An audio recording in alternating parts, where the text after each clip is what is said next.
Hello बच्चों, let's read the question. The question is, if the energy of a hydrogen atom in nth orbit is En, then energy in the nth orbit of a singly ionized helium atom will be. तो nth atom में helium atom की energy कितनी होगी अगर हमें hydrogen atom की nth orbit में energy given है। तो देखिए इस क्वेश्चन को सॉल्व करने के लिए हमारा जो की कॉन्सेप्ट रहेगा उसमें हमें पता होना चाहिए कि किसी भी nth ऑर्बिट में एटम के लिए जो एनर्जी है that is given by -13.6 Z square upon N square, जहां पर n जो है वो नंबर ऑफ ऑर्बिट होता है या हम उसको नंबर ऑफ स्टेट भी बोल सकते हैं, और z जो आपका होता है वो आपका क्या होता है, एटॉमिक नंबर होता है। तो अब देखो क्वेश्चन में नंबर ऑफ ऑर्बिट जो है वो तो सेम है हाइड्रोजन और हीलियम के लिए, nth ऑर्बिट।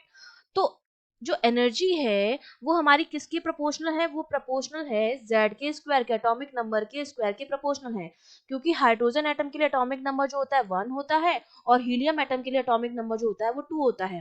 ठीक है, z की जो वैल्यू होती है हाइड्रोजन के लिए वो 1 होती है और z की वैल्यू जो हीलियम के लिए होती है वो आपकी 2 होती है। तो सिंपली मैं लिख सकती हूँ energy of hydrogen atom upon energy of helium atom equals to z of hydrogen upon z of helium का स्क्वायर।